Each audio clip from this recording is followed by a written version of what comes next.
Hello guys, welcome to the review of the film matka. నేనైతే చాలా ఫ్రస్ట్రేటెడ్గా ఉన్నా. పొద్దుటి నుంచి 2 రాడ్లు, కంగువా అనే ఒక రాడు, మట్కా అనే ఒక రాడు పడింది. పొద్దున్నే పోయిన కంగువా మంచిగా ఉంటుంది కావచ్చు అని చెప్పి అదొక రాడు, మధ్యాహ్నం మంచిగా మట్కా బాగుంటుంది కావచ్చు అని పైన అదొక రాడు. మీకు ఈ వీక్లో ఓన్లీ ఓటీటీ మూవీస్ మాత్రమే రిలీజ్ అయినాయి అనుకోండి, థియేటర్లో మూవీస్ రిలీజ్ కాలేదు అని అనుకొని డబ్బులు సేవ్ చేసుకోండి, టైము కూడా సేవ్ చేసుకోండి. అవసరం లేదు మట్కా కానీ కంగువా కానీ మీరు థియేటర్లో చూడాల్సినంత అవసరం లేదు. మట్కా మూవీ డైరెక్టర్ కర్ణ కుమార్ ఏం చెప్పిందంటే ప్రీ రిలీజ్ ఈవెంట్లో, వరుణ్ తేజ్ యాక్టింగ్ వల్ల ఎప్పుడూ అతని మూవీస్ ఫ్లాప్ కాలేదు. అయితే గీతే స్టోరీల వల్ల డైరెక్షన్లో ఉన్న ఫాల్ట్ వల్లనే వరుణ్ తేజ్ తీసిన మూవీస్ ఇంతకుముందు ఫ్లాప్లు పడి ఉంటాయి. కానీ ఈ మూవీ అట్లా కాదు, డైరెక్షనల్గా కానీ స్టోరీ పరంగా కానీ యాక్టింగ్ పరంగా కానీ అన్ని టాప్ నాచ్ ఉంటాయి. ఈ మూవీ పెద్ద సక్సెస్ అవుతుంది. ఇదే ఆయన ఇచ్చిన స్టేట్మెంట్. కాకపోతే ఇక్కడ మళ్ళీ ఫ్లాప్ పడుతుంది. దానికి కారణం కూడా మళ్ళీ స్టోరీ అండ్ డైరెక్షనే. ఏదైతే మీరు చెప్పిరో అదే రీజన్. మళ్ళీ స్టోరీ, డైరెక్షన్ ఈ 2 మాత్రమే కారణం. మళ్ళీ పర్ఫార్మెన్స్ని ఏమనేటట్టు ఉండదు. Varun Tej gave his 100%. Story చాలా స్లోగా మూవ్ అవుతూ ఉంటుంది. ఒక కేజీఎఫ్ రేంజ్ ఎపిసోడ్తో స్టార్ట్ అవుతూ ఉంటుంది. ఆ చిన్న అబ్బాయి నుంచి అంత పెద్దోడిగా ఇండియన్ ఎకానమీలో 50% తన దగ్గర పెట్టుకునే అంత స్టేజ్కి ఎట్లా దిగింది అనేదే స్టోరీ. ఇక కేజీఎఫ్ స్టోరీ అట్లే ఉంటుంది, పుష్ప స్టోరీ కూడా అట్లే ఉంటుంది. కాబట్టి మనకి ఇట్లాంటి స్టోరీస్ బాగుంటాయి. ఎక్కువ మనం ఆల్రెడీ చూసిన మూవీస్లో చాలా రెఫరెన్సెస్ తీసుకోవచ్చు. వెతకాలనుకుంటే చాలా వెతకచ్చు. ప్రిడిక్టబుల్గా ఉంటుంది స్టోరీ, ఎంత ప్రిడిక్టబుల్గా ఉంటుంది. నెక్స్ట్ ఏం జరుగుతుందో మనకు అర్థం అవుతూ ఉంటుంది. స్లో వెళ్తూ ఉంటుంది. ఇంటర్వెల్కి అంత గొప్ప సీన్ ఏం పడదు. క్లైమాక్స్ కూడా అంత నార్మల్గా ఉంటుంది. అసలు చెప్పుకుంటా పోతే ఒక బేసిక్ లెవెల్లో సినిమా ఉంది. ఒక్క హై మూమెంట్ కూడా ఉండకుండా, ఒక్క విజిల్ మూమెంట్ కూడా ఉండకుండా అసలు సినిమా ఎట్లా ప్లాన్ చేస్తారు చెప్పండి.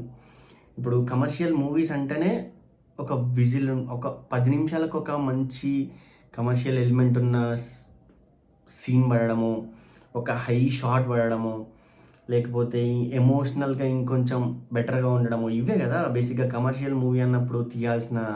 అంటే నువ్వేమైనా డైరెక్టరా, నీకు తెలుసా అంటే కాదు. బట్ మనం డబ్బులు పెట్టినాం కదా, మనకు కావాల్సింది అదే కదా. అది లేదు మరి అక్కడ ఏం చేస్తాం.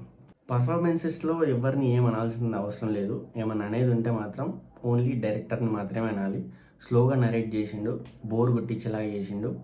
సో మీరు థియేటర్లో టికెట్ బుక్ చేసుకొని పోయి కూర్చొని చూస్తే మాత్రమే చూడగలుగుతారు తప్పించి ఓటీటీలో చూద్దామని ప్రయత్నించారు అనుకోండి, మధ్యలోనే ఆపేసి వేరే చూసిన మూవీ అయినా కూడా ఇంకా గ్రిప్పింగ్ ఉన్న స్టోరీ పెట్టుకొని చూస్తారేమో. కానీ దీన్ని ఫుల్ ఫ్లెడ్జ్గా చూడాలంటే చాలా ధైర్యం కావాలి. సాంగ్స్ ప్లేస్మెంట్ కూడా సరిగ్గా పడలేదు. ఆ సాంగ్స్ వచ్చినంతసేపు చిరాగ్గా ఉంటుంది. నాకు నచ్చింది ఏంటంటే ఓవరాల్గా మూవీలో 1960s 70s ఆ టైప్ ఆఫ్ గెటప్స్ కానీ, కార్స్ కానీ, ఆ హెయిర్ స్టైల్స్ కానీ, ఆ శారీస్ కానీ, ఆ లొకాలిటీ, ఆ షూటింగ్ స్పాట్ని డిజైన్ చేసిన కానీ, designers, costume designers, production designers వీళ్ళు చేసిన వర్క్ మాత్రం బాగుంది సినిమాలో. తప్పించి మిగతా ఏమంత గొప్ప ఏమనిపించలేదు. మ్యూజిక్, బ్యాక్గ్రౌండ్ మ్యూజిక్ కొంచెం బెటర్. సాంగ్స్ అయితే నాకు అంత పెద్దగా ఎక్కలేదు. మనకు రిలీజ్కి ముందు నేనేం సాంగ్స్ వినలేదు.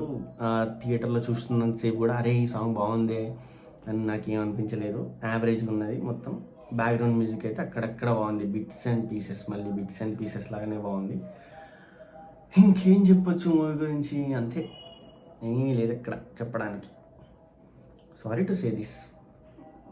తెలుగు ఫిలిం ఇండస్ట్రీ నుంచి మూవీస్ వచ్చినప్పుడు మనం ఎంకరేజ్ చేయాలి అని చెప్పే పోతాం. కాకపోతే ఇట్లాంటి సినిమాలని ఎంకరేజ్ చేస్తే ఏమవుతుందంటే మళ్ళీ ఇట్లాంటి స్టోరీ తీస్తారు. ఏం కాదు, చూస్తున్నారు కదా జనాలు, ఏం కాదు తీద్దామని చెప్పి తీస్తారు. భయం అనేది ఉండదు. మనం ఫ్రీగా ఏం చూడట్లే కదా, వాళ్ళు ఏం ఫ్రీగా చూపించట్లే కదా. మనం డబ్బులు పెడితేనే వాళ్ళు సినిమా చూపిస్తున్నారు. That's business. వాళ్ళు చేస్తున్నది బిజినెస్. మనం ఏం చేయాలి, మంచిగా ఉన్న మూవీస్ని మాత్రమే ఎంకరేజ్ చేయాలి. మనం కూడా బిజినెస్ మ్యాన్ లాగానే ఆలోచించాలి. సో మంచిగా ఉన్న మూవీస్ని మాత్రమే మనం ఎంకరేజ్ చేద్దాం. నచ్చని మూవీస్ని ఎంకరేజ్ చేయకపోతే వేరే ఇట్లాంటి మూవీస్ తీయడానికి వాళ్ళు కూడా ఒకసారి ఆలోచిస్తారు. అరే ఇట్లాంటి మూవీస్ తీస్తే జనాలు చూడట్లేదు కదా అని చెప్పి ఒక బ్యాక్ స్టెప్ వేసి ప్రొడ్యూసర్ కానీ, డైరెక్టర్ కానీ ఇట్లాంటి మూవీస్ని ముందుకు తీసుకురాకుండా ఆపుతారు. ఇప్పుడు నా ఒపీనియన్, పొద్దున్న నుంచి నేను దీనికి సంబంధించి రివ్యూలు అట్లా ఏం చూడలేదు. ఇది పర్సనల్గా నా ఒపీనియన్ మాత్రమే. నాకు నచ్చలేదు, నాకు స్లో అనిపించింది, నాకు నరేషన్ బాగా స్లో అనిపించింది. థియేటర్లో ఏదో కట్టేసి కూర్చోబెట్టిన ఫీలింగ్ అనిపించింది. కాకపోతే ఎవరికైనా నచ్చితే నచ్చచ్చు, నాకు తెలీదు. నా పర్సనల్ ఒపీనియన్ మాత్రం ఇది, అంతే. రేటింగ్లలో అడిగితే సేమ్ యాజ్ ఇట్ ఈస్ 2.5 కూడా కాదు, 2.25/5 అంతే. అంత అయితే ఇవ్వగలను. నువ్వు ఇచ్చేది ఏంట్రా అంటే నేను ఇచ్చేది ఇదే. మీరు నాకు నచ్చితే చూడండి, లేకపోతే లేదంతే.